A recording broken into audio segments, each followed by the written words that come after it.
The gig is up. You could be overpaying for professional tax help. See how independent workers are saving up to 30% with Block Advisors compared to the cost of a typical accountant. Block Advisors by H&R Block can help you manage multiple streams of income and get you every available credit and deduction. 100% accuracy guaranteed. Schedule an appointment today at hnrblock.com/side hustle. Average savings based on national average fees for federal Form 1040 plus Schedule C and one state filing in the latest available 2020 survey conducted by the National Society of Accountants. Pricing may vary. See blockadvisors.com/guarantees for full details. Hey everybody, it's me, Ted.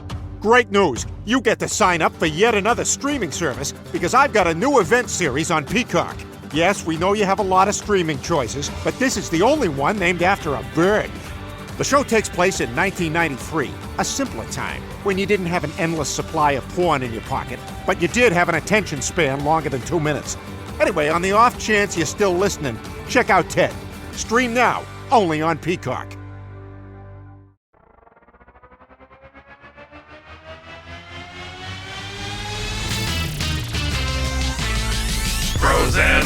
Frozen heroes. Gonna tell you about frozen heroes.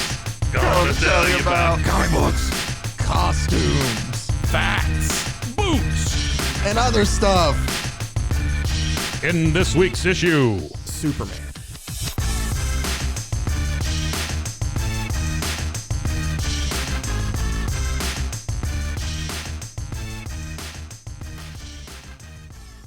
Welcome into Bros, Foes, and Heroes. I'm Zach, joined as always by my sidekick, Man Wonder, Mr. Mike.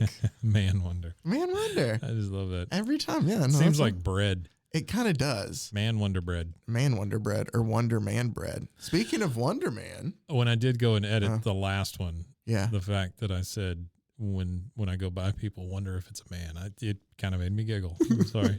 It's my own joke. That's There's nothing better. And crazy. it seems a tad, it's a touch narcissistic.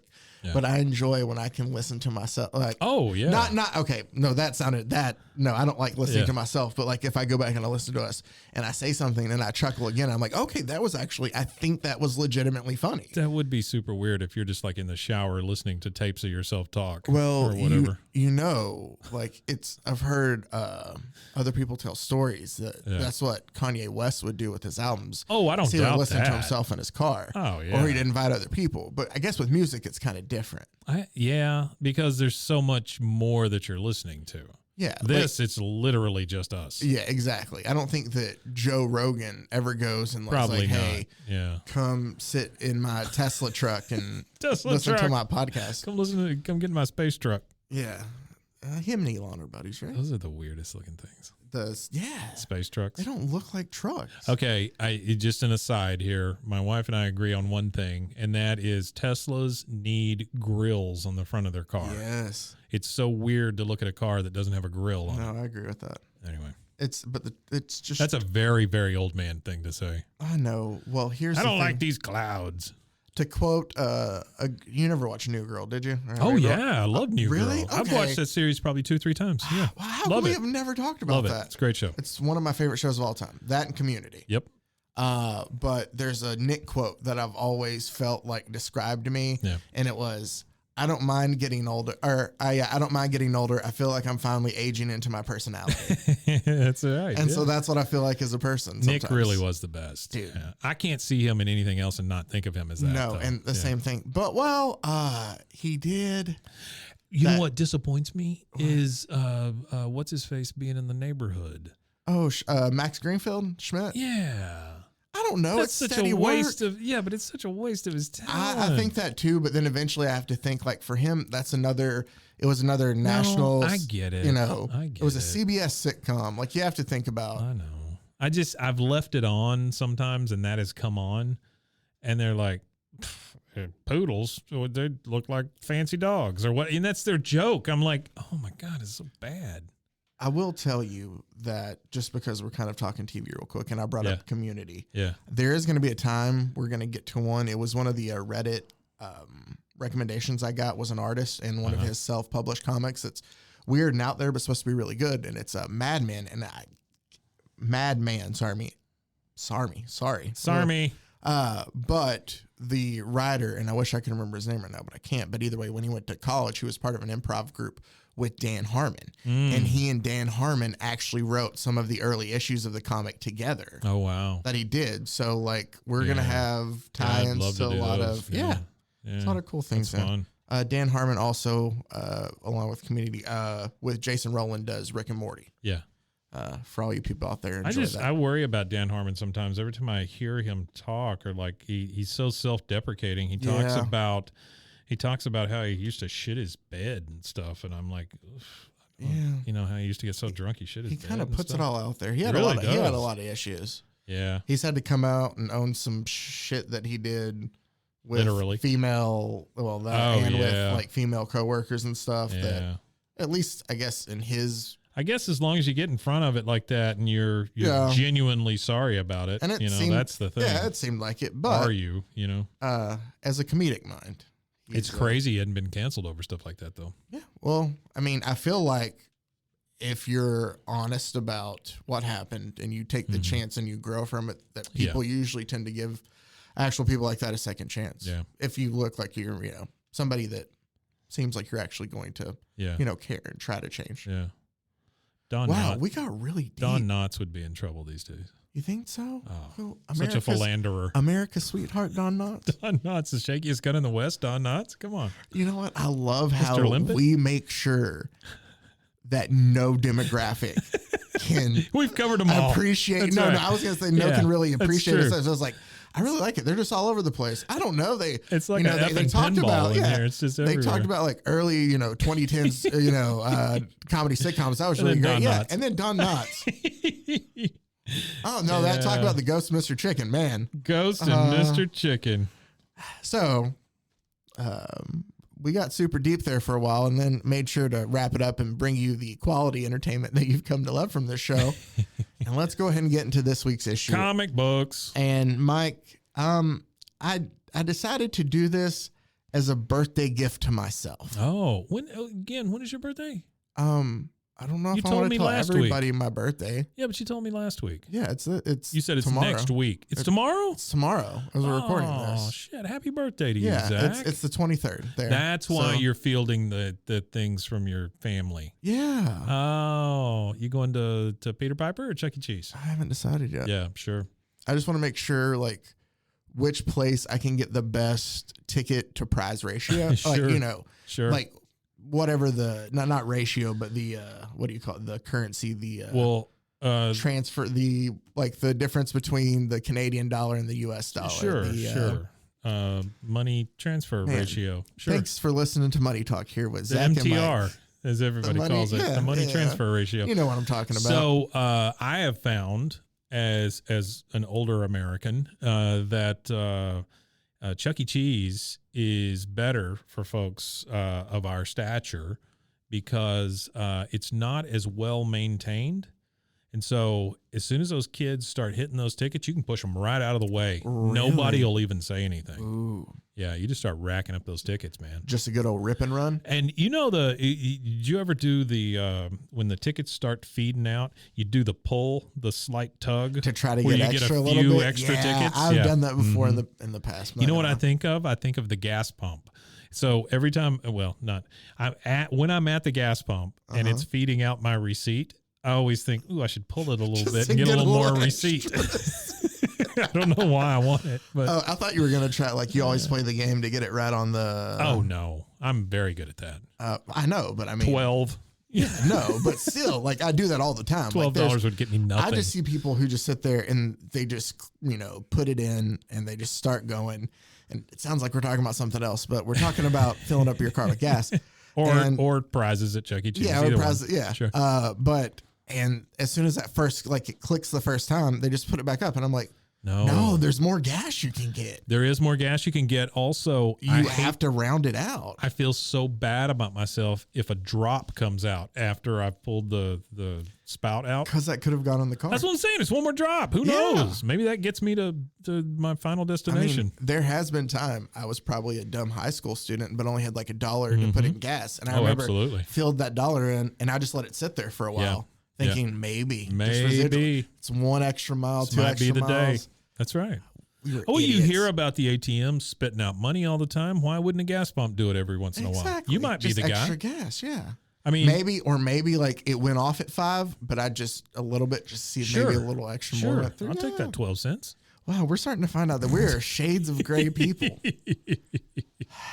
My wife would say I have no shades of gray. She thinks I'm very black and white. Oh, well. I have it learned. Seems like we like to walk a very thin line, though. We like to get our money's worth. We do like to get our money's worth. I love to win things. I used to call into the radio stations all the time and stuff like that. I think we've talked about that. But, and then I won a bunch of furniture one time. I don't know if I've told that story. On The Price is Right, sure. It just feels like you win furniture on The Price is Right. I put my card in every one of the buckets. Right, at all the things when it says put in your card or enter this you or won whatever. Furniture? I won $5,000 worth of furniture. Oh, that's nice. Yeah, you still have that furniture? Yes, we do. Is it still? Yeah, it's in great shape. Like we won. We picked out an island for our kitchen. Is it movable? It's a movable island. Ooh, yeah, it's very nice. nice. A pub top table with a big crank on it. That's supposed to be there, not just a random crank. It was. Yeah, we did real well. $5,000 will buy you some furniture. That's not bad. Yeah. I had to. My wife had to eat crow because she's always making fun of me for entering all those things. I got prized with a big golf check. Oh, really? Yeah, it was wonderful. Did you get the money with it, or did you just get the golf check? It was just a big golf check says $5,000 worth of furniture or whatever. Oh! I thought you got that was a separate prize you won. No. This is really like the only thing I've ever won. But still, I think the only thing I've ever done keep hope alive, kid. is I want to have won a little bit in like a football pool.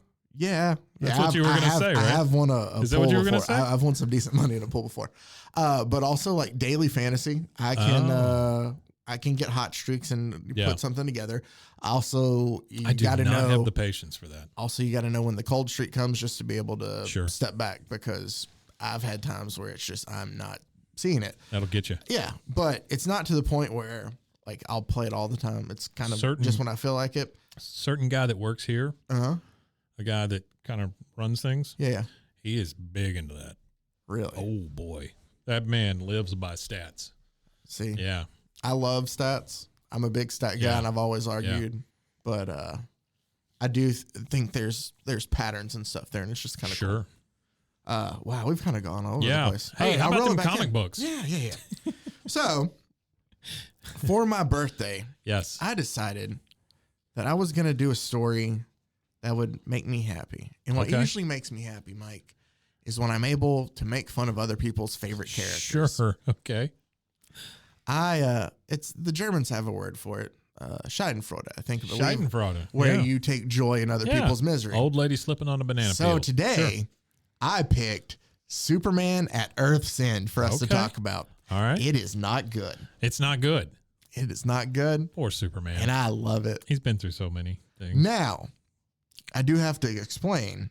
Fallen from the sky. To make sure that I could do my thorough research for this one-off in 1995. Yeah. It's a single issue? It is a single issue. No, really? Yes. Oh, wow. It's a little bit longer. I think it's like 50-something pages. Oh, my God. Does he have gray hair?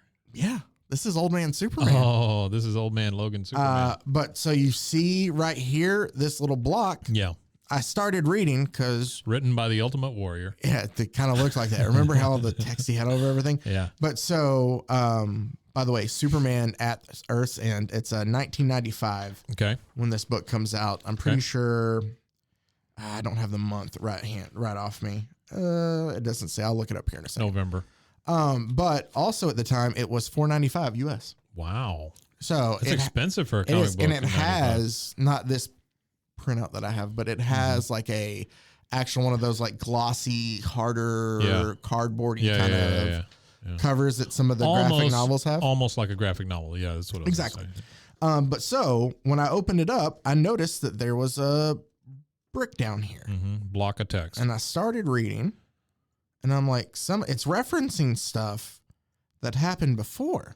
Okay. And I did my research, and though you might not know it, it doesn't tell you anything about this. This is technically a sequel. Oh. Or an extension of a story that was already told in Kamandi, The Last Boy on Earth.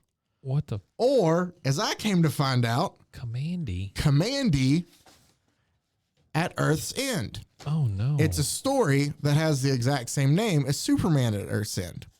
We are not talking about this book at all, but I read through all 6 awful issues of it just so I could be prepared. Kamandi.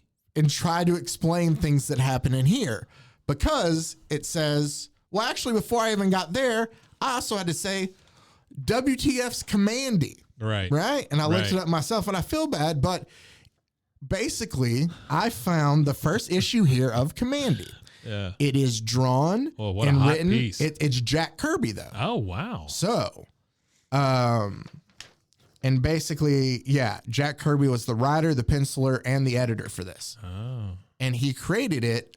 They were supposed to get, DC was supposed to get the rights to Planet of the Apes comics. Wow. How old is this? 72? Yeah. When that one came out? 20 cents.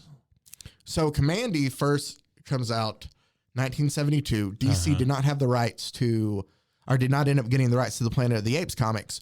So instead, they asked Jack Kirby to create something like this. I see. Kamandi, I only read the first issue just because I was trying to figure out the character in general. You didn't read the Kamandi trilogy? No, Kamandi ran for like 60-something, 70-something issues. Oh, wow. It ran from like 72 to 78. Yeah, right? that's a lot more than I would have thought. So the story is, though, basically it's about a boy. He's one of the last boys on Earth. It says Kamandi, the last boy on Earth. When he lives down in a bunker or some sort of thing. I don't remember. He comes up to Earth and finds out there's been a great disaster. Looks like it's flooded. And it's changed. No, it has to do with a virus, and it's basically changed people and made animal people in a sense. Beasts that act like men, men who act like beasts. See the world of Kamandi. So there's like a tiger empire that's kind of like the ape empire. You know, it's very Planet of the Apes story. Well, there's one guy in here and it just says wolf. Yeah, and at the very back of it, nothing special happens in it, but at the very back it gives you a breakdown of just nothing special happens. Well, here's the thing: it's a 1970s comic. Sure. It's Jack Kirby, so the art looks really good. I mean, I've always loved Jack Kirby. The art is super Kirby. Yep. Jack Kirby's art style. Yep. And you know, his dialogue at times can be clunky, but I have, you know, nothing to complain about Jack Kirby. So it is what it is, but it has a map at the back that kind of breaks down like what groups patrol what. Like there's like a group of lions that control the Southwest. Right. There's tiger empires up and down the East Coast. It's really weird, but it's kind of a Planet of the Apes story that went on for a while.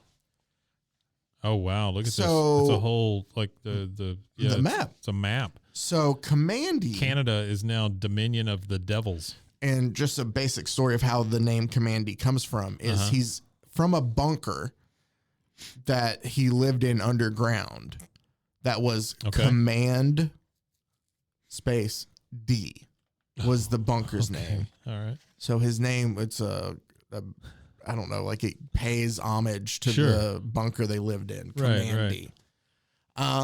So that ends in 78. Then all of a sudden, did you know that there's a wild human preserve down in Mexico? Yes, I did notice that. Okay. That was kind of weird. But undersea New York rat network. So that lays dormant after it ends in 1978. Way too many things for me to look at. It's fine. This is the amuse bouche. Yeah. This is just the appetizer here. Yeah, my lips are wet. Then Kamandi stays dormant from 78 until early mid 1993. Yeah. When they let Tom Veitch and Frank Gomez do an Elseworld story. Elseworld stories are usually kind of like Marvel's what ifs. Yeah. Where they happen kind of outside of continuity. Multiverse. So they're able to kind of do what they want in a sense. A great Elseworld story is Gotham by Gaslight. Okay. Which is a Batman story. It's basically Batman sit back in, Victorian London attempting to catch Jack the Ripper. So it's kind of a Sherlock Holmes-y Batman thing. Yes. Yeah, and gotcha. So we'll cover that one day because it's a very cool concept really that I enjoyed. Yeah.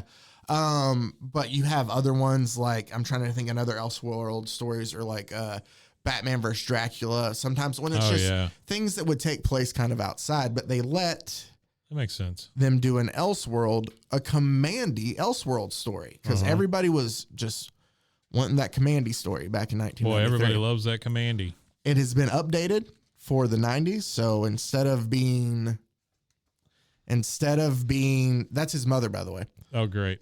Instead of it being animals, it's all now like what Zach was referring to is I am thumbing through Kamandi at Earth's End #1, and there is one place where a lady is in a bikini, and she has a very muscular butt, and she turns around and drops her top in front of Kamandi, and he says, ooh-ee, ooh-ee, ooh-ee. And that's his mother, and I'll explain. Thank you, Carol. And I'll explain in a second. Go ahead. That sounds like a very weird thing to say, so I'm going to need to explain it. And I will explain it. Yes, please. Don't worry about it, guys. You're not going to have that aneurysm. I'm about to get to that. So, like I just did. Ooh-ee, ooh-ee, ooh-ee. But, so instead of it being like an animal world, it's Kamandi lives with his mother. Okay. Which it's mother machine. It's like a computer kind of, but Kamandi thinks it's its mother. Yeah, I got you. So instead of it being animal people, it's more kind of like what you would think of a sense. People are kind of turned into like these beasts. Like mutants and stuff. Yeah, it's more mutants than it is animal people. Sure.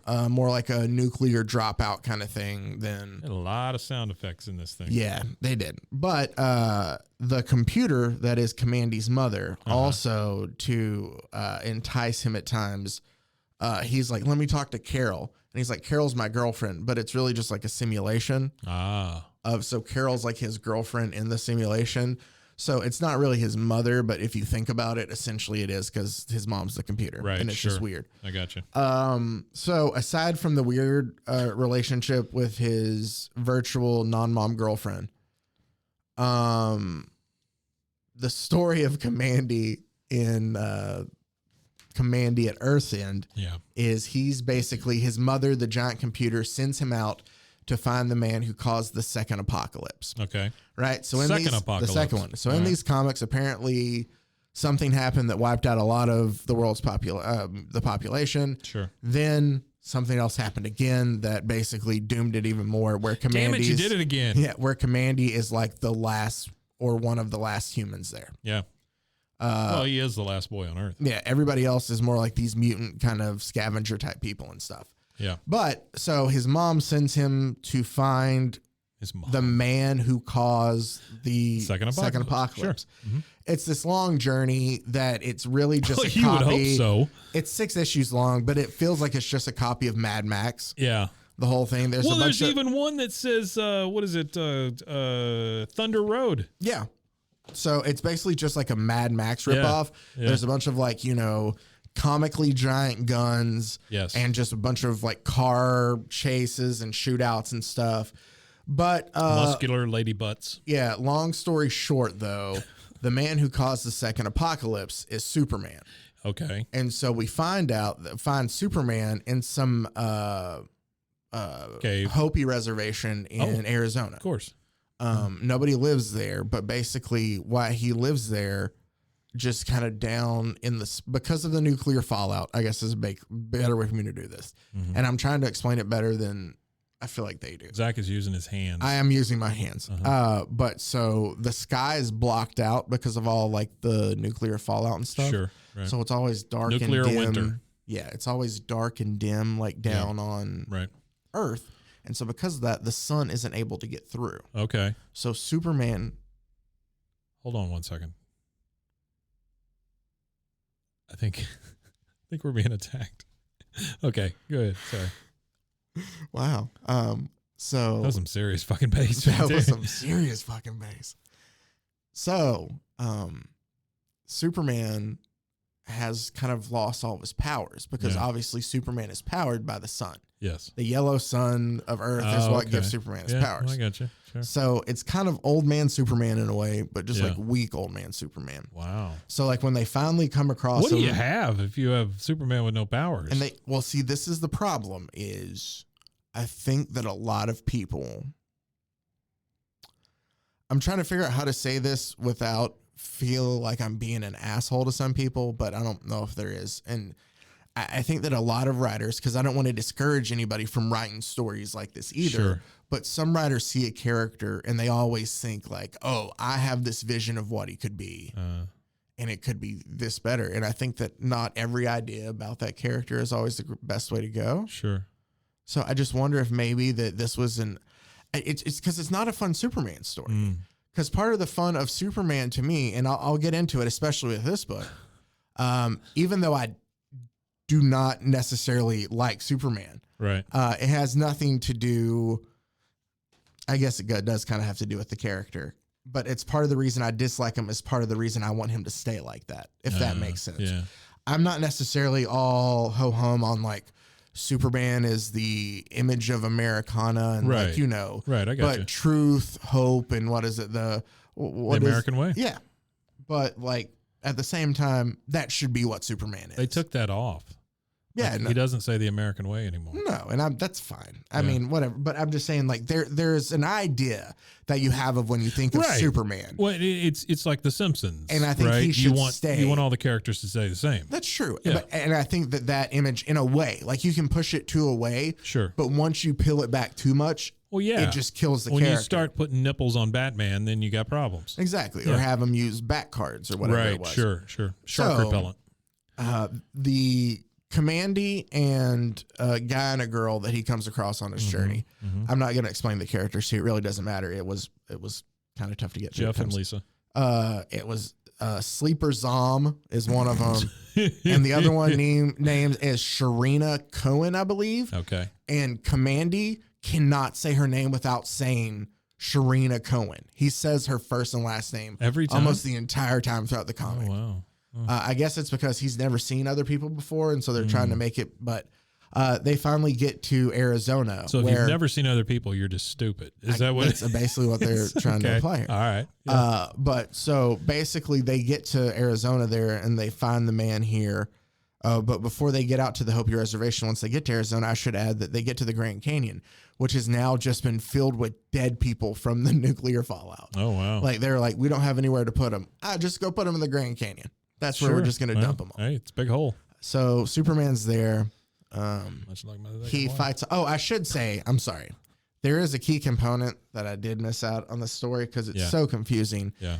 There's also a group of androids, Are those the guys in the red shirts? the red shirts, Okay. that are following them throughout. It's weird because they're like, one of them's big, one of them's skinny, one of them's They're all, one of them, the main one's name's Ben Boxer. sure. But they're basically created by these master scientists. Like they can't be killed. Their job is to like, Why would you create something that can't be killed? dude, I don't know. I don't understand. Or that. like it takes a lot to be. Yeah. Well, that's kind of part of the problem with Superman too. That is true. But and Wolverine. I don't like Wolverine either. Wolverine, I like. That's fine. Sorry. Oh no, I mean you're free to like what you like. Superman is what he is, But- and there's never you're gonna have to try real hard to make a better goofy Superman than the Christopher Reeve thing, because I mean it really was good timing, good decent story, Richard Donner, all that stuff. I mean it was that's the way you handle Superman. This whole Man of Steel thing I'm just not into. Yeah, it's too dark. It's too dark. Superman should be fun.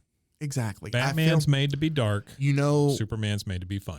Mike, I feel like we have had a really good Superman movie in a way. Yeah. Except it's called Shazam. Yeah, that's true. You're exactly right. Shazam's a fantastic movie. That should be Because it's fun. That's what Superman should feel like. I'm afraid that Black Adam's going to kill it.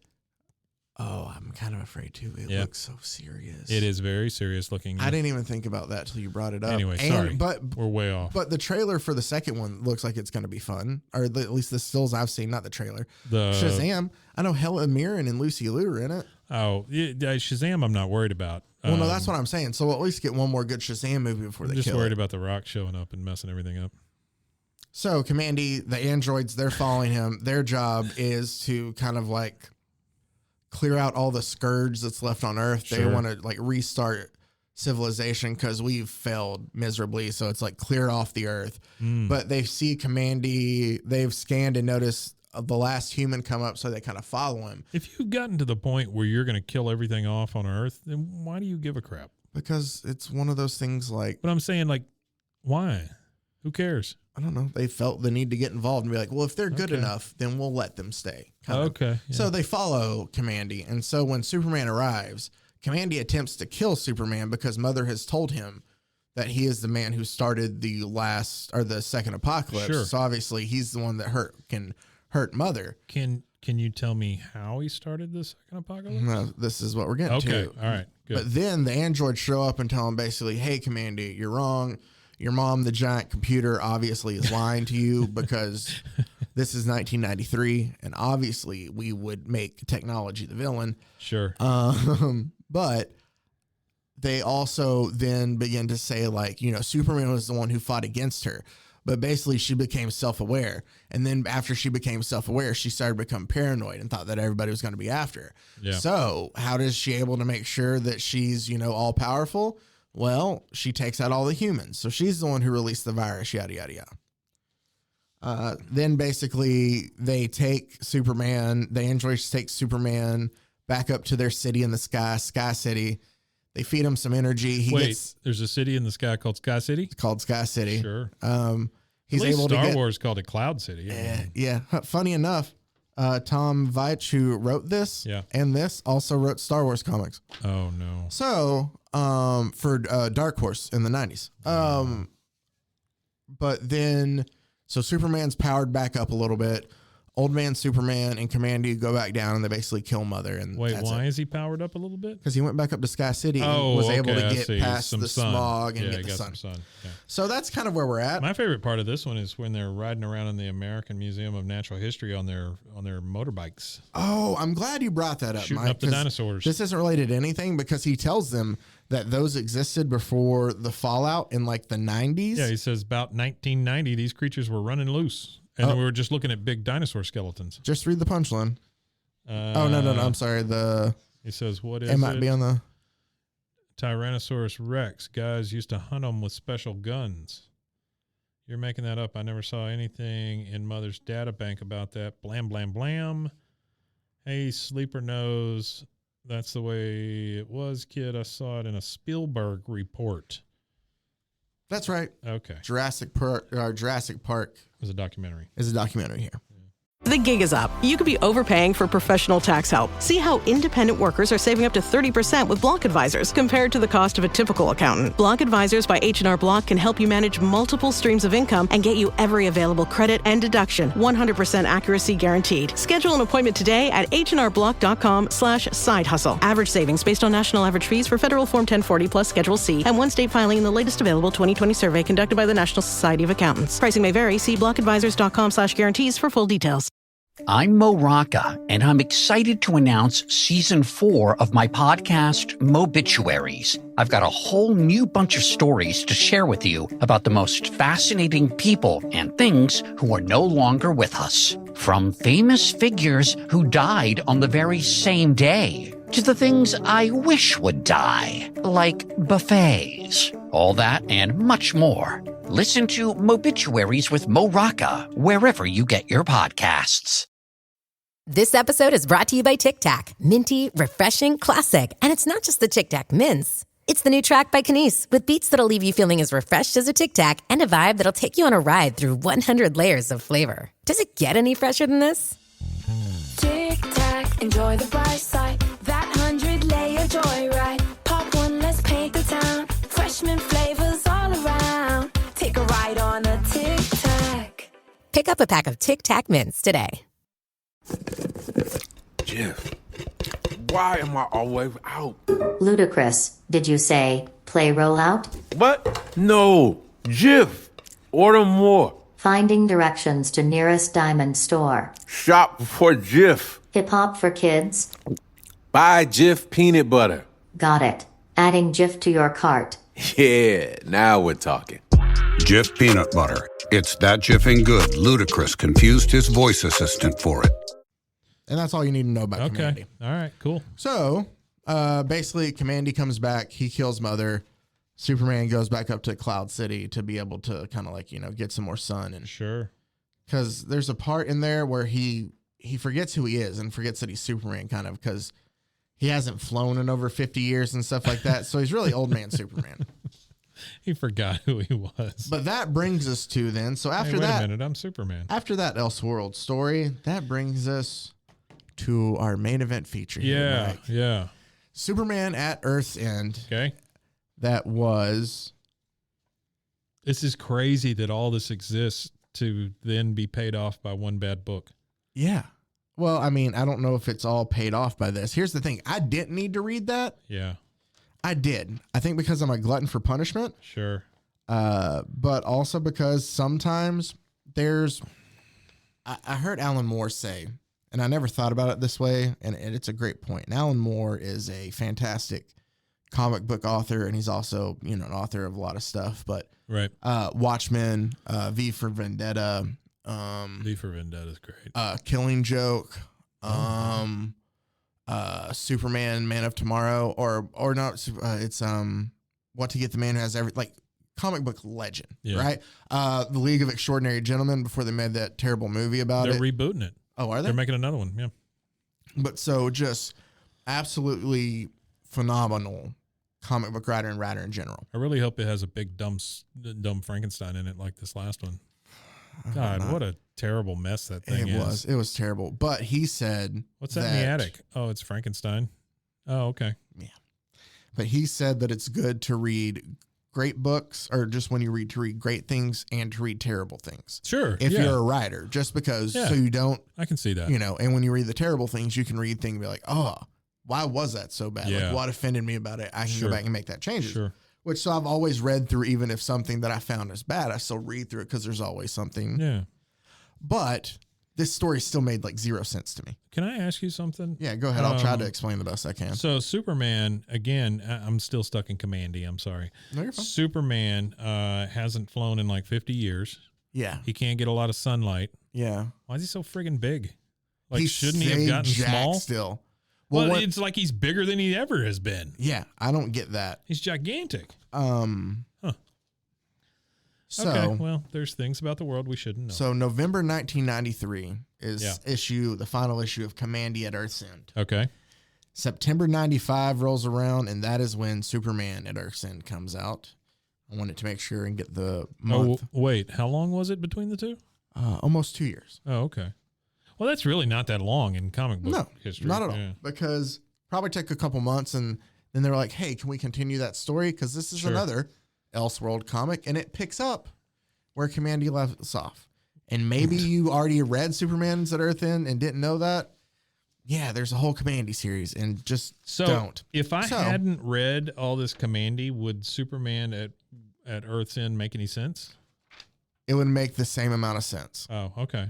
All right, that's fair. Because here's what, when you open it up. Yeah. It says, in his 150 years on Earth, this story takes place Superman's a year been on Earth after 150 years. Yes. This story takes place a year after the Kamandi series. Okay. The Kamandi series happened in 2101. Uh-huh. This is 2102. I see This it on is the back 2102. there. Yeah. So this is just like what? 78 years from, no, I'm sorry, 80 years from now. Yeah. So is he holding Batman on the back? Okay, never mind. Go ahead. Sorry. So I'm screwing it up. In his 150 years on Earth, the Man of Steel has seen civilization twice destroyed. Okay. Following the second apocalypse, under the shadow of polluted skies, his powers ebbed, and he forgot even his own name. Finally, he was rescued by the youth Kamandi and the Biomech VIPs, a race of biological machine programmed to find the cause of the second apocalypse. The VIPs brought Superman to their orbiting city above the clouds. There, in the bright sunlight, his mind and powers returned. Superman helped the Biomechs to defeat the Machine Mother, the system's computer that had killed most of the people in the world. Now, the Biomechs have asked Superman to join them in their efforts to cleanse the Earth of subhuman scum. But the Man of Steel has other ideas. Okay. I read all of that. Well, that's what I'm saying. They just canceled all that out for you. For that one paragraph. That's all you had to do is read that one little thing. Yeah. Well, great. And I went above and beyond to think that, hey, maybe by reading this, I'll unlock something cool in here. Yeah. Nope. I just figure out how Superman got to where he's at because of that. Screw you. Here's a blurb.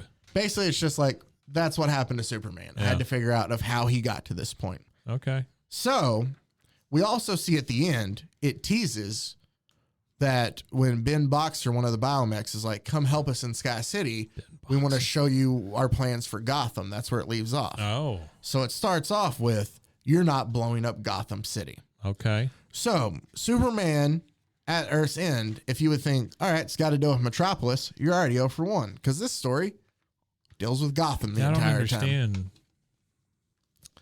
He basically... Superman doesn't hang out in Gotham. Exactly. Okay. But as I just flip through and scroll through the story, because there's a lot of action. Correct. And none of it's really important at all. They just fight back. It's not like, okay. I'm not going Superman's fighting these guys in the red suits. Yeah. I'll explain it as you need to know stuff, because the man formerly known as Superman is fighting the guys in the red suits. Yeah, I will take. Okay, there is God, one he's line. Gigantic. I'm sorry. There is one line I forgot about that is very like. I don't know how let's he got make so big. Let's make Superman a badass. Where is this line? Oh no. So they're fighting back and forth, and Ben Boxer, we'll just call him Ben. Ben is arguing with Superman basically that there's nothing left in Gotham. Like, we just need to nuke the whole thing and be done with it. Right. And he's like, you haven't been to Gotham? Like, you know, my buddy Bruce, like, he saw the good in Gotham. Like, there's a lot of great things, a lot of people still there. Like, you can't do that. Yeah. He wants to go down there and try to save stuff. Okay. And Ben's basically telling him, like, just follow, you know, just listen to what I do. Why are you trying to, you know, go against me? He says the master scientist programmed us to fight fire with fire as he catches Superman in some kind of, like, kryptonite weird laser. Yeah. And he goes, the Earth of 2102 is ruled by weapons, friend. That's reality. Because he's telling him, Superman's like, let's go see what we can do before you just immediately turn to violence. Right. That's kind of a Superman thing. Yeah, absolutely. Okay, sure. that makes sense. And then Superman says, you want reality, Ben? Reality is you're an android. I'm a man. And he punches him straight into the guts. Real hard. And then because he's a cyborg, it has like guts leaking out of his chest, but it's just like wires and cables instead, with some kind of like weird mechanical ooze, like grease or something on his hand. And by the way, I don't think we've mentioned the fact that, number one, Superman is about 3 times the size he should be. He's got like, he looks like Noah. That is, if Noah was jacked. Let me explain Superman for this real Please quick. do. So he has no cape. Right. It's just blue pants and a blue shirt, short sleeve shirt. Giant belt buckle. That is just skin tight. Like, it makes every single muscle pop. Right. Like, there is no way. And he's got all of them. He's got all of the them. muscles. Even though he's 150 and has only seen like Earth's sun for forgotten his name 3 days. Yep. He's ripped. He looks like old man Thor. Right. Oh, he does. Yeah. Yeah. So think of Chris Hemsworth as old man Thor. Yeah. Okay. And that's kind of what he looks like. The yellow and red S on the chest, but no cape, all blue, and then a giant short sleeves too. Yeah, short sleeves. Yeah.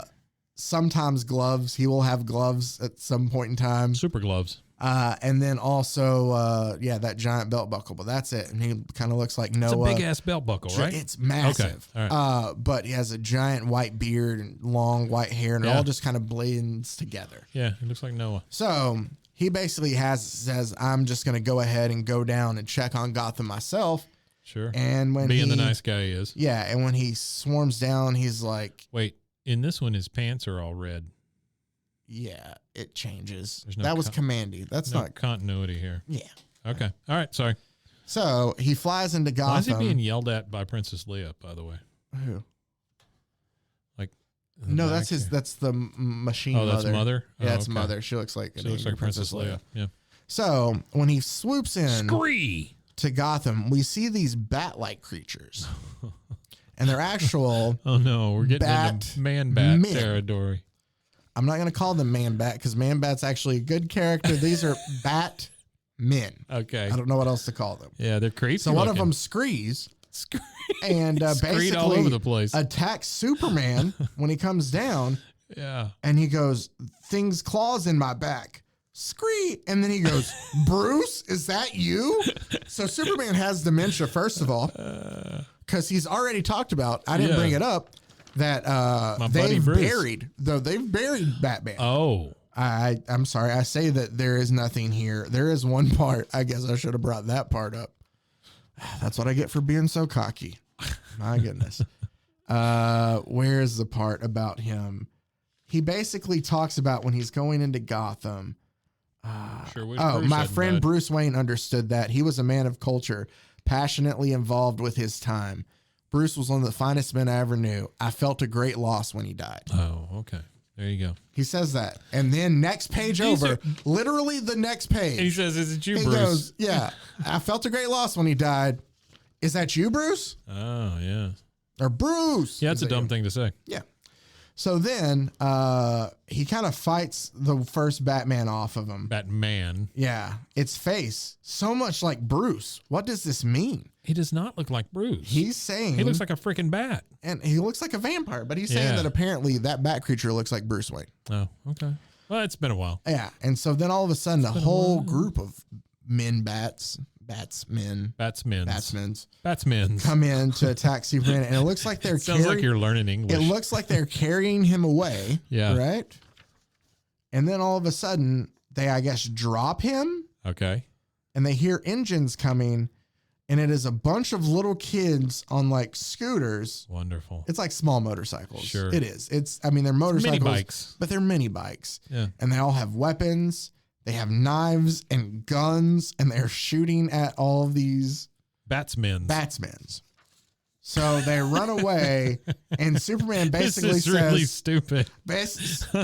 Happy birthday to me, yeah, right? This is really dumb. Oh, Superman is super dumb right now, right? This is super stupid. It makes me feel good. All right, so I feel he's fighting punks. Just know that we will also cover there are terrible Batman stories. And I feel like we've talked about them, and I will gladly. Yeah. Spider-Man is one of my favorites, and I talked about the episode where he gave Mary Jane cancer. Sure. Because of his radioactive sperm. Yeah. Yeah. So schemins. Yeah. Nobody is safe. It's just for my birthday. I want it to attack Superman. Sure. So you did it. Yeah.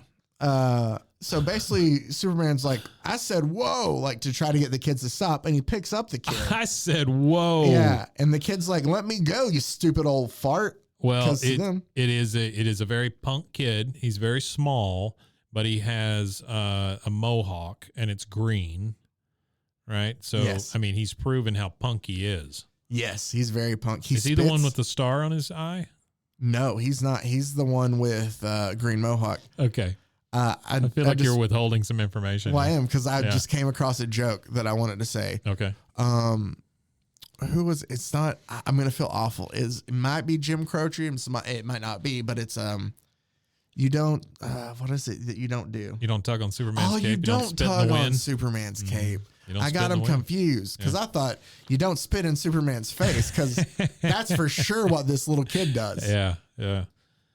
So I think Croce was far dead by the time this 95. He was buried next to Batman. Yeah. So there is a kid that looks like just a giant glorified. Some of them like glorified Cabbage Patch Kids. They are just so like small kiss face paint. Yeah. But they have they're like, you know what they are? They're like Bratz dolls. Look at them with their big heads and their punky sensibilities. They are, for sure. And they all have like weird face paint on. Yeah. And basically, where are they getting this shit from? I have no clue. I mean, like, I guess maybe the world ended when a Halloween store was still open. I guess. I don't know. He keeps telling them that, like, hey, I'm Superman. And they're like, yeah, whatever. We don't know who you are. Yeah. And then one of the kids is, well, who the hell does? Yeah, exactly. They don't know him because they were born after him. And Superman says that. Sure. Oh, you were born since I've been, like, he realizes that. But so they tell him, like, come on, Super Duper Man, let me show you around Gotham City. Nice. So they take him out to. Wait, okay. So they attacked him. He called them punks and stuff and kind of shook them up a little bit. And they had the talk, and now they're like, all right, come on, if you say you can help us. Now it's a buddy cop film. So they take him out to Gotham's most famous tourist attraction. Which is? Here's our headquarters, Superman. Cool, huh? Wayne Manor? You live here? And then we see that Wayne Manor is all boarded up. But also there's a mausoleum out right in front of the house. Sure, that's where you put them. And they put the bat symbol on it.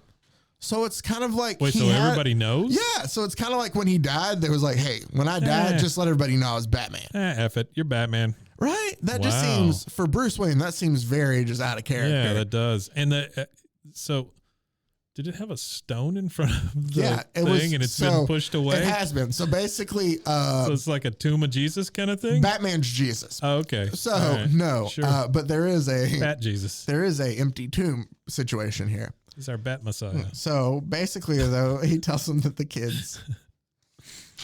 Sorry. The kids tell him that, this is our headquarters, and like, he's like, what happened? Who stole Bruce's remains? And he's like, it was probably the DNA dictators. Oh, that's what they call them. And they also spell it D-I-K-A.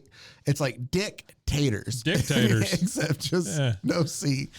So come on down and get a used car from Dictator. In O, not E-R. O-R. But it's the DNA dictators. Dictator. Who came and stole Bruce Wayne's remains is what they say.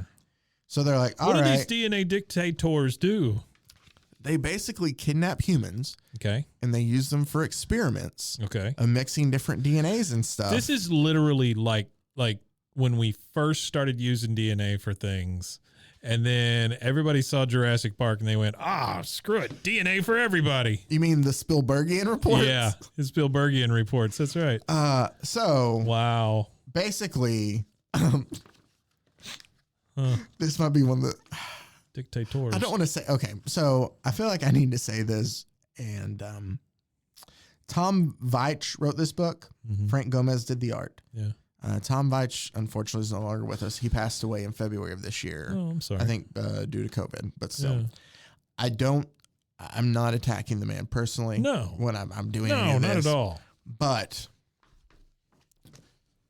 because obviously, like, it could have been somebody else's idea. We don't, Sure. Either way, it went by, he did it. It went by an artist. It went Even by editors. The best of them have bad ideas. Exactly. Sure. Bad things. Queensryche had a bad album. Yeah. I think. So Superman basically is like, they tell him that they've kidnapped their parents. Sure. And like they escaped from these underground vaults, basically, that they were testing. The dictators? The dictators had basically Stole kidnapped their all the parents? humans. No, all the humans. Oh. And the kids were able to escape and get away. All right. And so they got away from the evil labs of the dictators. Yeah, and Superman's like, take me back to where you were. And so the kids take them, basically the way they got out and got up through Wayne Manor is because all the tunnels and stuff underground from the vault they were able to find through and come up through the Batcave and stuff. So they're having to take them back through that. But before we get to that, so obviously we have to go through Wayne Manor to get down through. Well, maybe they figured out who Batman was and threw the thing up on top or whatever. Who knows? It doesn't look like paint. It looks like it was etched in there. Okay. All right. When they made it. But they go through, and it's supposed to be this real, I guess, kind of like weapons aren't the answer moment. Right. Like Superman is. Sure. But we see a hallway, Mike, and there is just a thing for Bruce Wayne to be a millionaire. I'm sorry, a billionaire, probably. Billionaire, yeah. I'm just going to show Mike this and let him describe it. So he has a glass case that has the gun that killed my parents in it. But it's just like a piece of poster board. It is just a piece of poster board. And it's just like leaned up against this plexiglass box. Why do you need to remind yourself that is the gun that killed your parents? Here's the thing, too, because the gun that killed my parents. I was reading this in my car the other day, eating lunch at work, and I work with my brother. But I got done with lunch, and I was reading, and my brother saw this, and he was like, "Wasn't he killed or his parents killed as a kid?" Yeah. And I was like, "Yeah," and he goes, "So either he's hung on to that gun for a long time, or when he hunted down Joe Chill, he kept that gun." And then was like, and I'm going to remind myself about it every day. That's nuts. Except in the least aesthetically pleasing way possible. Yeah. Also, it is he has pictures of all his villains hanging up in Wayne Manor too. I love that. Like, who's like, I would like to commission mugshots of the Joker, Two-Face, and Penguin. With a tiny, tiny hat. Penguin has a very tiny hat. And a super tiny monocle. Yeah. So. That's great. Well, maybe Batman, in his later years got forgetful. I guess. We go through the tunnels and we get to the vault door. and Superman is able to open up the vault door. And when we walk in, we see all these adults, and they're being used for like skin. It's like experimental skin surgeries. Where is it? Here. Oh, here it is. Those things are using the kids' parents as breeding hosts for experimental flesh. That's what it's called. Boy. Don't know what experimental flesh is. Creepy. But there's like stuff growing off their parents. That's like when they grow a ear on a mouse's back. Exactly. You know? Or in South Park. You know what I'm talking about when I say that? Okay. Yeah. Or in South Park, they grew. A lot of people have no idea what I'm talking about. Yeah, I know. Yeah, but in South Park, they grew a penis on the back of a rat. It was Mr. Garrison's penis. Oh, okay. And he breaks free, and that's part of the joke is he's like chasing it. All right. South Park doesn't always have the most highbrow humor. Sure. But it's still hilarious for some reason. Sure. I feel like I'm defending myself, and penis I'm just going to move on. Back. I'm just going to move back on. So that green... Dictators. The dictators. So the green mohawked kid is named Frank, and he finds his dad, and he's like, "Hey, Dad, you know, hey, Dad, how's that skin going?" Yeah, Superman's here to help, and he's like, "You rat, you left us," and then everybody, like, they all turn on the kids. Sure. And so Superman's like, "Leave him alone," and basically like saves the kid. Then from all the parents, but then these giant like harvester machines, robotniks that are robots. Superman is able to just like, you know, punch through them, I guess, through his hand. He's basically captured by the hand of a robot, and he's able just to rip through the robot's hand. Well, sure, he's Superman, who hadn't seen the sun in forever. Exactly. And wait, he's been up to Cloud City at this point, right? Sky City. Sky City, sorry. So he has a little bit left, and then he lands back down, and then he's like, "Oh, there's one more left, and I'm just so tired." And this kid's like, "Hey, Superman, do what you always do. Use this gun," and he throws him a gun. Yeah. And so Why does this kid think that Superman uses guns all the time? Oh, no, he's like, "Here you go, Superman. Use this. It's got tank piercing ammo." So that's why he needed to use it, because he didn't think he was strong enough to rip through it. Okay, hang on. It's got tank piercing ammo in the gun. Yeah, and a little kid has that he just threw to him. Yeah. Why didn't they use it to begin with? They were shooting at it. Apparently, it just didn't work. But I love how Superman. I like how you just gloss over that. Sure. I don't know. I don't know. Sure. He shoots off like 1, 2, 3. No, yeah, I see 4 shells, right? Okay. So he shoots the handgun with tank piercing armor 4 times. It's enough to kill the robot and to make Superman pass out from exhaustion. Well, yeah. I mean, it's tank I don't know piercing. if it was just the force in the gun, or if it was the fact that he used a gun for the first time and fainted from using it. Oh my God, not a gun. It's like, this is against character. And just like, Sure. But when we come back to, they basically drag Superman away back to the Batcave. So now he's like, all right. Again, I understand this is ridiculous and all, but this dude is gigantic. There is no effing way that these kids are dragging this giant man through Wayne Manor or back to the Batcave. Gotham's young warriors tie Superman to their bikes and make good another escape from their parents' hell. Nope. So they come up with the plan of basically like, hey, we just have to go after the dictator then. The guy weighs like 500 pounds. Well, they tied him up to their bikes, their motorcycles. Friggin' dead weight. And they have mini bikes. Yeah. So I have to do it on this too. I saw a kid's calf get ripped off by a mini bike one time. Oh. Yeah. That doesn't sound. No, it wasn't great. His mom laughed about it. That? Yeah.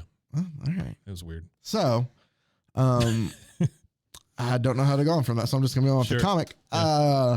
They decide to go after the dictators, and the kid says, the dictators. And Superman goes, way too weak to survive another pounding, talking about himself fighting machines. Saw a movie like that one time. Yeah. For some reason, though, he was... Never mind, I'm not going to make the joke. Sure. I'll need at least another year of soaking up pure sunlight. Join our Patreon to hear that joke. To permanently restore my strength. He's saying he's not equipped enough. Yeah. And one of the spiky-haired, star-faced Cabbage Patch Kids tells him, hey, this old gun, it's too big for us to carry. Well, yeah, I bet it is. It's because it's like 3 times the size of them. Yeah. And it has a plaque on it. It's bigger than Superman. It has a plaque on it, and it says the Expunger. That's what it's called. The Expunger. Weapon captured by... I forgot about this. Weapon captured by Batman in his final case. On his deathbed, Bruce Wayne spoke these last words. One day the world will be free of guns, or the world will be no more. Why the frick does it say this stuff on it? I don't understand. Who are they explaining these things? After he died. Well, that's what I'm saying. Why? Who are they explaining this to? I don't know. Did Wayne Manor become like a museum? I think so, because we do find out that Wayne Enterprises beforehand had been like experimenting on flesh. No, like mixing animals and humans together. Oh, sure. They did introduce that in Kamandi. The Batsmans. Got it. So they break into Wayne Laboratories. I got something. I got a reference here real quick. And I don't know why this came to my mind. I think it's these dumb kids. Okay. Right? So I've watched virtually every episode of Saturday Night Live. Mm-hmm. Right? And it's very, very hit and miss. We all know that, right? Some seasons are much better than others. Yeah, I'm a very avid fan of SNL too. Yeah. Have you? So I really enjoyed the years where like Bill Hader and Sudeikis, Sandberg. Yeah, those folks were there. Wig. Did you? Yes, absolutely. The women were 5 times as funny as the guys. But did you ever see the one where they're stuck in a cave and they're all teenagers? Like they're having a dance party in a cave. Yes. And the bear keeps attacking them in the cave, and they keep having the dance party. Why? Yeah. I don't either, and I don't know why this reminded me of that. We're gonna have to watch that bit after we're done. But I was like, yeah, they're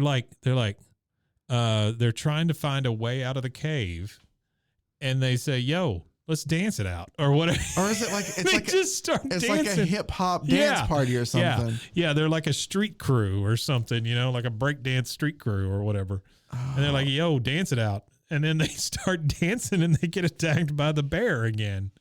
And that's the whole thing. Everybody just gets eaten by a bear. Hip hop kids, Bear Cave. Yes, that's what it's called. It's Ryan Gosling. That is one of my all-time favorite skits from Saturday Night Live.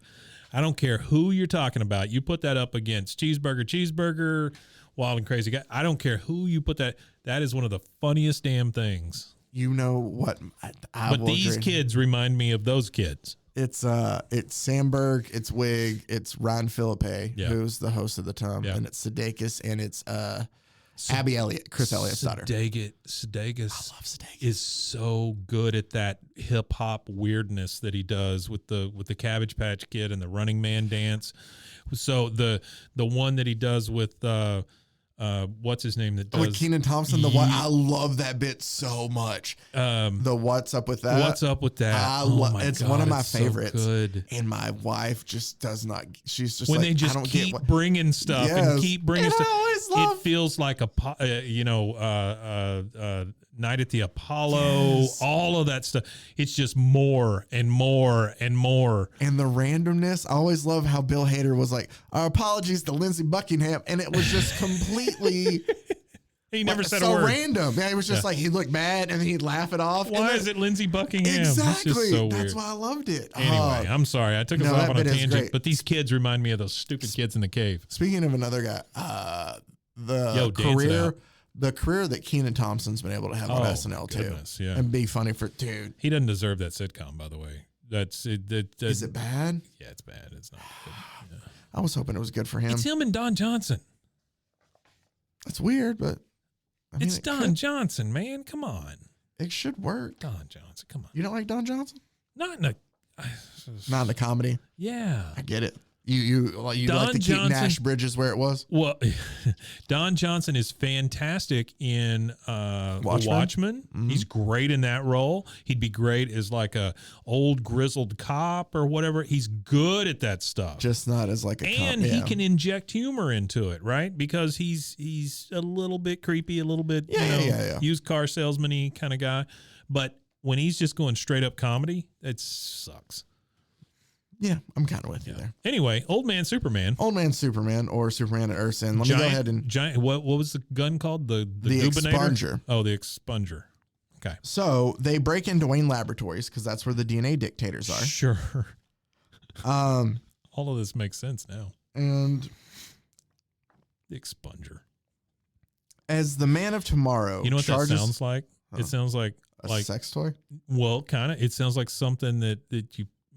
It's like a non-pregnancy thing. It's like a birth control device. The expunger. I'm a very visual thinker, and I hated that. Exactly, right? So, the expunger. Let me explain what's going on right now. Let me expunge to you. As the Man of Tomorrow charges through, because they're breaking into Wayne Laboratories to go after the DNA dictators. Yeah. As the Man of Tomorrow charges through the chain link fence, demonic security guards in Nazi regalia appear on the ramparts. That's right. What were we missing in this story? What are we always missing in comic book stories? Nazis. Mutant Nazis. Yes. As you can see, mutant Nazis. Sure. Don't worry, Mike. I've still left the best reveal for you. Wonderful. Bigger than mutant Nazis. Demonic mutant Nazis. I'll just put it to you like this. I'm going to explain the panels. Okay. And then I'm just going to give it to you to show. I'll just wait till we get to reveal to you. Please. So basically, they break into Wayne Manor. No, it's not Wayne Manor. Where are we at? Wayne Laboratories. Thank you. And there's all these like animal-like beast creatures, but all they can do is talk in like verbs and stuff that have to do with just like killing people. It's like club, beat, pound, hammer, bash his brains to pulp. Sure. There's one, and I'm going to read verbatim what this one monster says. Mutilate, assassinate, liquidate, eviscerate, masticate, eradicate, decimate, obliterate. Wow. He's a Ultimate Warrior promo. Yeah. That's what I was going to say. Liquidate. So the kids come in to boss kind is out of town. We got to liquidate it all. The kids kind of come in to shoot at some of these beasts to give Superman like some cover. Sure. And my German's not good, but the DNA dictators order their gunmen. It's in German, so I can't see what my German's not great. Right. But bullets do start going towards the kids. Okay. And he's like, it's hitting the kids. The kids are getting shot. Oh, no. And they're just like, Superman, help us. Oof. Right? Oof. Eef. And then Superman, no, the kids. The stupid mutants are like, blood, gore, guts, bones, visceral, brains, meat. Because that's how they talk. Sure. And we've already seen who the dictators are. But again, I want to save it till this panel because it's both of them. It's two dictators. Twins, actually. Two dictators, no waiting. Sure. And he's like, you heard me. Stop killing these children is what Superman yells out. Yeah, that'll do it. And then all of a sudden you hear, Helmut, who, I'm not doing a German accent because I'll just offend people. Who ordered you to murder these poor innocent kitties? Helmut. And Superman says, my God, Adolf Hitler, two of you. No, come on. Are a bad guy. You got twin Hitlers? The dictators are twin Hitlers. This is a DC comic from September of 1995 where Superman fights twin Hitlers. Why don't you join us? Your DNA will be the genesis of a world of proud young supermen. You will rule the world with us. Think about it. Take your time. Wow. That's wonderful. No, Mr. Bond, I expect you to die. No, Mr. Bond. So. Look at my cat. Yep, the dictators are twin Hitler. But don't worry about it because all the kids. Is that the expunger over there that he's standing in front of? He comes back because he knows they're going to be outgunned by the twin Hitler's army of mutants. Thank you. So it's time for Superman to do what he always does. Yeah. And that's use big ass guns. Sure. Right? No more of a big. I mean, it's like 3 car engines. Yeah, like look gigantic, at and it's comic. It's all like Gatling machine guns, and it's comically 3 times the size of Superman. Yeah. Like he has to fly and carry it, but he just unloads, and that's what he does. There's the Nazi he kills everybody. Yeah. All the mutants. Except he for eventually squinting Hitlers. Hitlers. Yeah. The Hitlers kind of run away to get away from them, and we're taken to a place where we see their bodies that have been frozen in the background. We see a J.F. Kennedy, A. Einstein, L. Luthor, cryogenically frozen. Why back would there. they freeze Lex Luthor? It just looks like this one just says Presley. E. Presley. Elvis is next to, they got Elvis and Lex Luthor and Albert Einstein. Sure. But when we're there, the Bunny. The twin Hitlers let out their secret weapon, and it goes, Clark? No. It's super scary Batman. It's super scary, hyped up Batman. He's so big. Right? And he's got horse legs. But he's like, yes, Bruce Wayne's mind and Batman's black heart is what he senses in this character. Batman's black heart? Yeah, he goes, I sense no pulse, no heartbeat. You aren't him. You're imprinted with his memories, but you aren't even alive. And he punches him in the head and in the chest, so he punches him twice. Does Batman have eyes? No, not really. Like the cowl just goes down to his teeth. It's just black. But it just takes 2 punches, and he basically just eviscerates.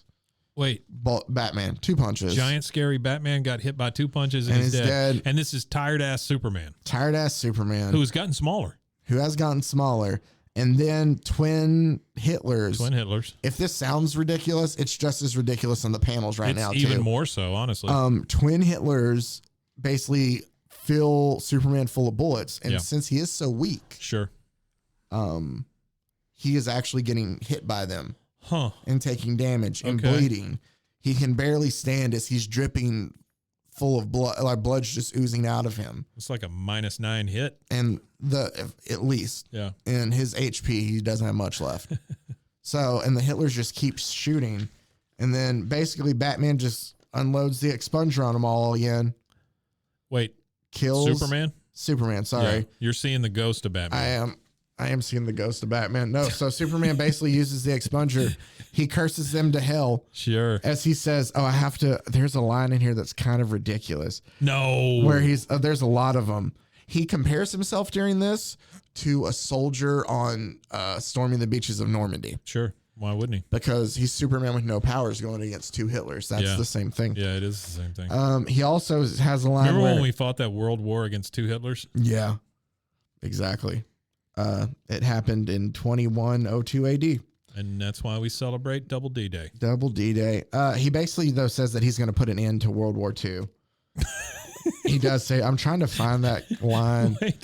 Wait, isn't that over? No, he's going to finish it now. Oh, okay. And I can't find where it's at right now. He's like those poor guys in the jungle that don't realize the war's over. But so he kills twin Hitlers with the giant machine guns. And then they open up. I never thought you'd say that. They open up. By the way, Bruce is buried in a Batman sarcophagus. And you move shaped like Batman. That's shaped like Batman and dressed like Batman. And you move it, and it's like a Russian nesting doll situation. It's more Batman. Except Bruce is really dressed up as Batman in there. So Superman takes his bones, so this will never happen again. Yeah. Somebody cloning. Oh, that's what they were doing. The Hitlers were mixing Bruce Wayne's DNA with actual bat DNA. With the wacky skin that they're making, too. I'm sorry. I really didn't cover this story probably too in depth, and I don't care because the ridiculousness is just the funny part of this. I really thought that was a Batman ghost rising from the grave, but it's a Batman sarcophagus with a Batman in it. And so they carry him back, and basically all the kids are there, and they decide to burn. Party. They burn the expunger so nobody else can ever use it. Burn it. Yeah. Okay. So nobody else can use it. Giant gun. And basically, they ask him what he's going to do, and he's like, what we should have done before. We just have to burn. I'm going to Disneyland. Burn Batman's ashes. Sure. And that's what this is all about, is burning Batman's ashes. They're going to burn Batman's remains so like nobody can clone his DNA. Sure, okay. Let me just read these last final bits, Please do. because it's just the last really page. So it ends with Ben Boxer talking to Superman. Android Ben Boxer. Android Ben Boxer. And he goes, I want to help you. You don't have to die. We can make you into a biomech like us, because Superman got shot up full of bullets. Oh, yeah. Okay. And he goes, thanks, Ben, but I finished my business here. Take care of the kids, Ben. Squirt, bleed. It's their world now. and I'm asking you to be their guardian. Garden. Their garden. And one of the kid goes, Your body's aren't a wonderland. you staying with You're us, a garden. Superman? And he goes, no, I'm leaving. Somehow I think with Ben's help, you'll do all right. I'm going to join my old friend. Our time is over. Yeah. And so he picks Batman up. Yeah. And then Does he just it says, walk into a fire? Ben Boxer could have stopped him. Ben could have forced the Man of Steel to become a biomech, which is an android like them. Boy, oh boy. But Truer Ben, words have never been but said. Ben respected Superman's last wishes. Sure. Ben understood. Unlike an android, a man gives his best for a lifetime, and then a man must move on. For even a Superman cannot live forever, because he has walked straight into the fire holding Batman and has just let the fire engulf him as well. And the two of them are burning together in the flames. Okay. And this is so moving for these kids that Frank goes, I hate these stupid guns. If it wasn't for guns, Superman would still be alive. Come on. No, if it wasn't for Superman refusing to become a biomech and then walking into a fire, he would still be alive. Or if it wasn't for twin Hitlers, maybe. Yeah. That would do it too. So that big Batman. Yeah. All right. So let's just go ahead and wrap up. I know that's a very odd place to yeah, it's weird. That's okay. to put a commercial, but well, still, let's I'll give just them, recap real quick. Let's give them just a little bit of context here. Okay. We're in a brand new studio. Yep. It's on basically kind of a campus. Mm-hmm. And there's all kinds of people and businesses and stuff here. And we just had a talk with one of our friends. Yeah. No, that's a great way to put it. Yeah. That's it. So now let's go ahead and just wrap up. Yeah. Superman. Let's do it. The startling conclusion. Startling when we last conclusion. Left you. Yeah. So Superman walks Where's into Kamandi the flame. at this point, by the way? Kamandi's not brought up at all. Oh, okay. That's Great. what I'm saying. Cool. Kamandi just introduced us to Old Man Superman. All right. And I read 6 issues of BS. Well, I get just it. to find out. Because Superman doesn't show up until the end. Right. Of the 4th one that he's on the cover of. Sure. Yeah. So that's false He marketing, looks first of chained, all. too, but he's not. Anyway, go ahead. Either way. Sorry. So Poor Kamandi. Superman walks into the fire with frail old Bruce Wayne Batman as they both burn to death. Bruce Bones. And Frank obviously says, I hate these stupid guns. If it weren't for guns, which is not accurate in this statement, but I get the point. I guess they're trying to go for War here. is not the answer. And they throw it into the fire. And then Ben Boxer says, Beep, bop, then in sacrificing what he believed in most, Superman showed us all. There's a power that will rule the earth long after the last weapon turns to rust. The power of human courage. No, dude, it's the power of fire. That's what's too. going to rule the and earth. And then Finis. That's the way it ends at Finis. Finis. Finis. Boy, there is nothing that says we take ourselves too seriously than the word finis. Superman at Earth's End.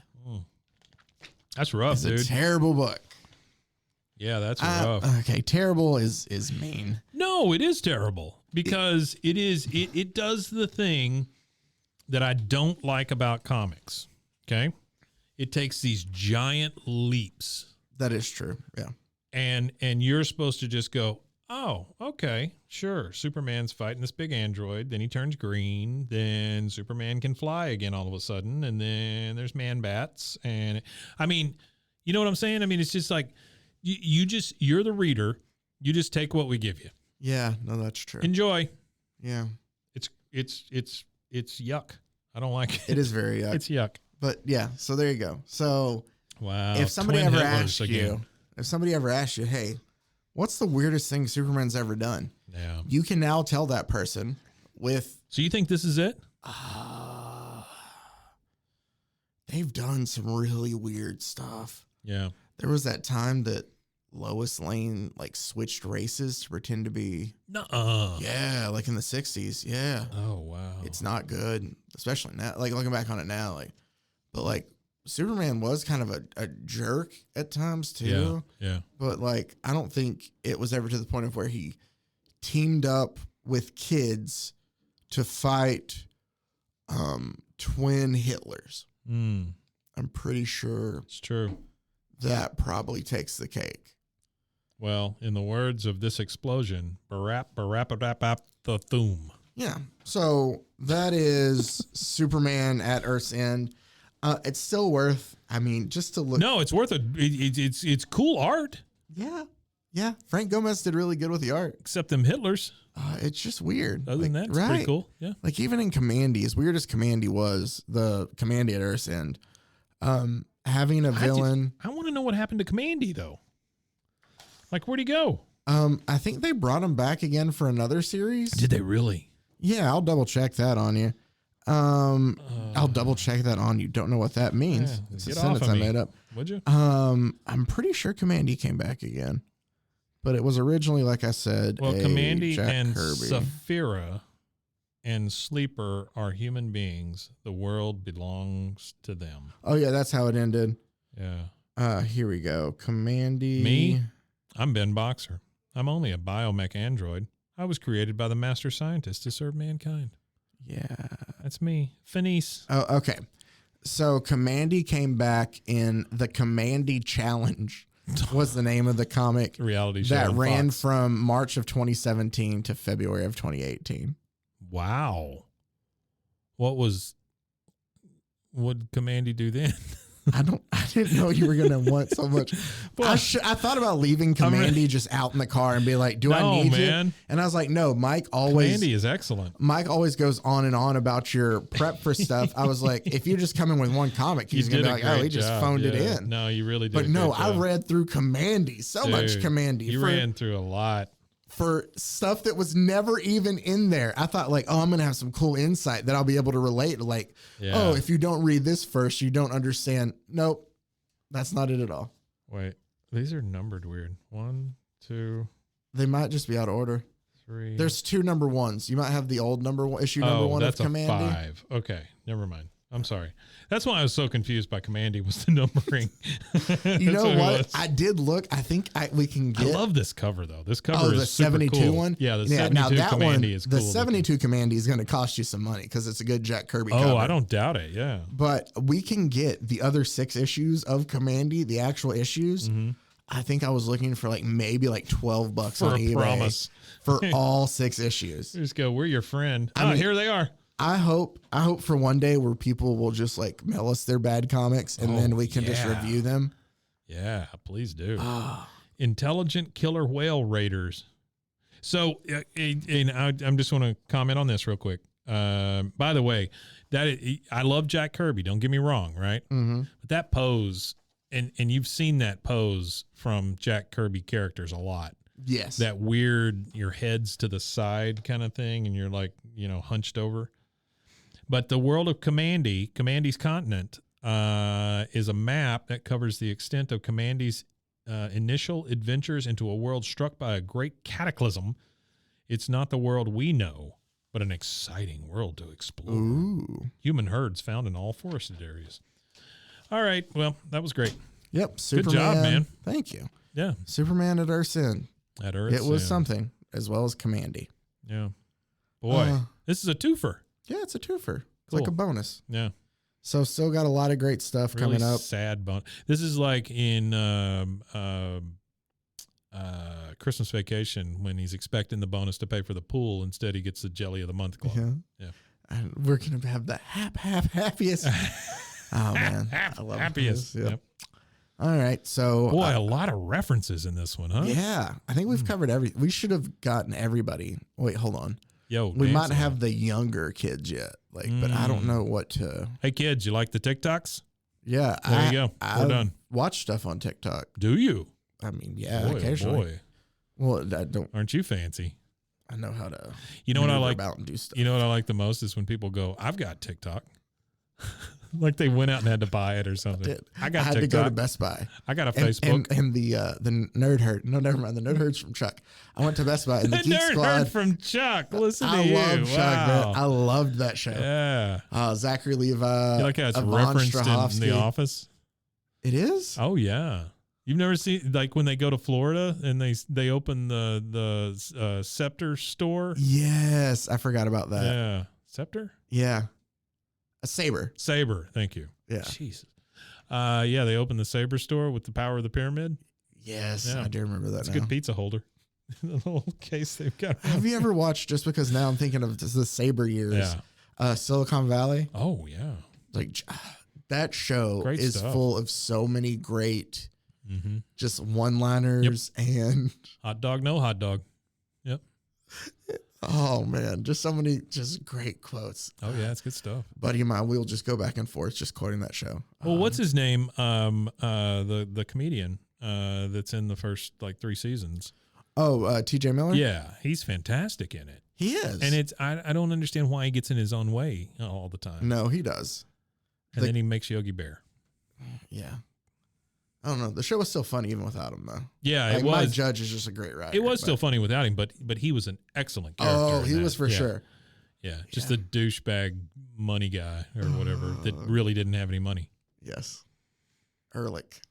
That's it, yeah. All right. So, as always, we never know where to end it, so we'll just end right there. Ehrlich is how we're going to end it. Hot dog, no hot dog.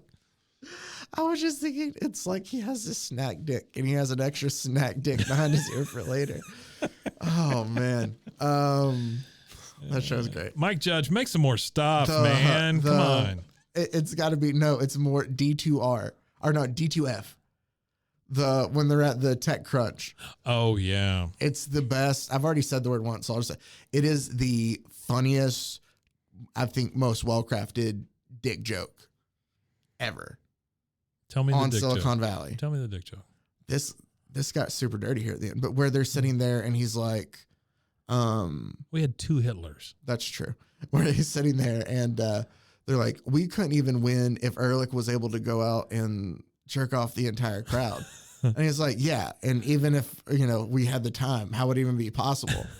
And they're just sitting there, and of course there's all these geniuses, and they're like, it'd have to be like this. And so somebody gets up and they start writing on the board. That's right. Remember? And they fill it all out. Yeah. Yeah.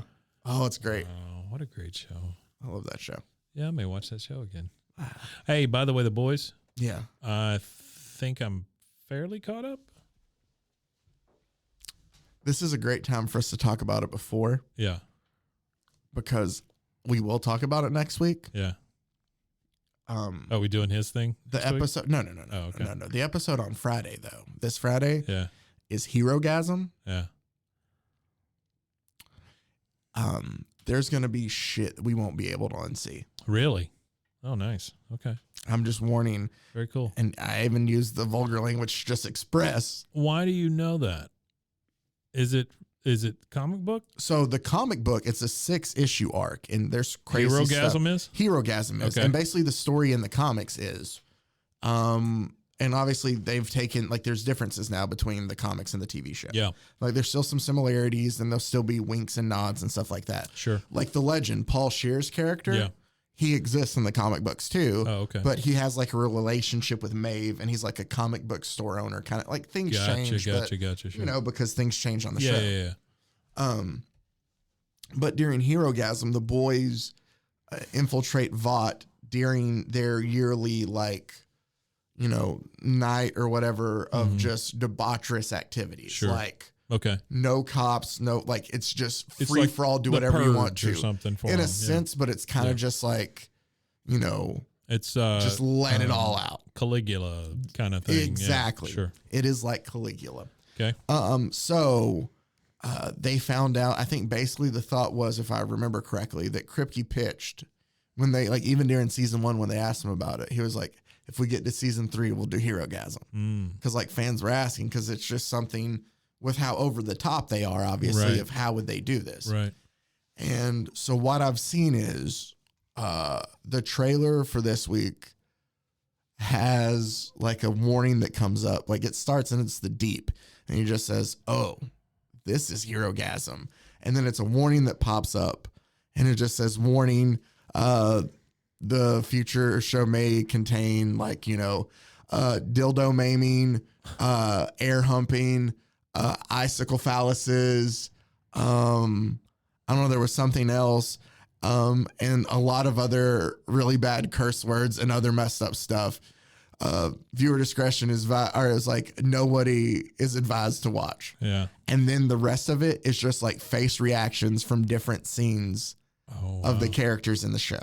And when they posted it, they posted, "This is all that legal is letting us post for this trailer," because Amazon is fantastic at marketing. Yeah, they really are. I saw a clip of Chase Crawford. Isn't that his name? Who plays the Deep? Yeah, I think so. It is. Yeah. Where he was talking about he wasn't on set. He goes, but I'd walk over and he goes, you'd see PAs and stuff just out there. He's just chain smoking cigs. He goes, like, they've seen some shit. Yeah. He was like, he goes, as far as I know, the dailies are crazy. And I saw a TV reporter tweet, or a TV critic tweet this week. It's nice that the fans of The Boys think that they're ready for Hero-gasm this week. They're not. Oh, wow. Okay. All right. And so here's what I know is I'm sure. That one comes out in 2 days. Comes out in 2 days. Okay. I'm sure that it's going to be, with all that, it's going to be overhyped a little bit. Sure. But at the same time, I do expect something where I'm just going to be like, holy shit. Yeah. Very much like the scene in the first episode. Yeah. Yeah. But if that's considered, like, if this is going to be worse than that, that's then over the top. I don't even know what it is. Exactly. Yeah. So that's like, my morbid curiosity has the best of me. Oh, yeah. Yeah. Because it's one of those things that's going to happen. And I'm just going to be like, oh, why? Well, I'm looking forward to that. So we'll have something to talk about next week then. Yeah, like we don't. Oh, sure. That's true. We'll also have a comic to talk about too. And let me go out on a good note. There's a movie. Wait, our show wasn't a good note? No, it was great. There's a movie on Netflix called Spiderhead that's got Thor in it. Mm-hmm. Very good. Really? I did not think that was going to be good. It's an older movie, isn't it? Or no, is it new? It's brand new. Is it? Okay. Yeah. It's he kind of looks like he's trying to be jock Steve Jobs. Yeah, kind of ish. He's a. I mean, I'm not saying Chris Hemsworth. I get what you're saying. Yeah, that's just the look. Like when I scroll past, because I've seen it. It's just really well done. All right, it's got a great soundtrack. I mean, I enjoy Hemsworth as an actor. So he does a really good American accent. Good, like almost too good. I was like, is he American? And then I realized, oh no, he's not. But well, Thor comes out in just it's not long. A couple weeks. Yeah, I'm looking forward to that. Stoked for that too. Thor's a big one. Oh, it's gonna be great. I never thought Thor would be but again, I never thought they'd start with Iron Man. That's true. But then I think I look more to Thor now because of Taika. Oh yeah, and just how much fun Taika Waititi. Okay. I don't want to. I always say it wrong. I just know it's Taika. I just should say Taika. Yeah. Taika Waititi. I don't want to. It's fine. Yeah. I mean, the guy knows his name's hard to say. Him and Reese Darby together are hilarious. Oh, yeah.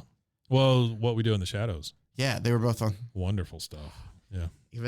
All right. Well, before we just keep going on about our love for New Zealanders, let's go ahead and end it right now. Wait, as Thor's always, from New Zealand? No, but he's Taika, Australian. But Taika and Reese Darby. Yeah. Okay. Sorry. Jermaine, present. Britt, present. Speaking of Reese Darby, Flight of the Conchords. It's a good show, all right. yeah. So, as always, thank you guys for listening. And until next time, stay safe.